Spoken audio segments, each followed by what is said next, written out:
Welcome to an insightful journey into customer journey mapping.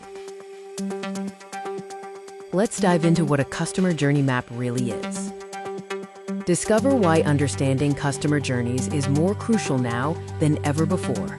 Let's break down the key components that make up a customer journey map. We'll look at stages, touch points, customer actions, and their emotions. Here are the common phases customers typically go through. From awareness to decision-making, and then to becoming advocates.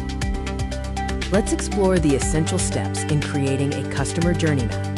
Define goals, research, collect, visualize, analyze, then act and repeat. Let's apply CJM to a familiar scenario, ordering coffee online.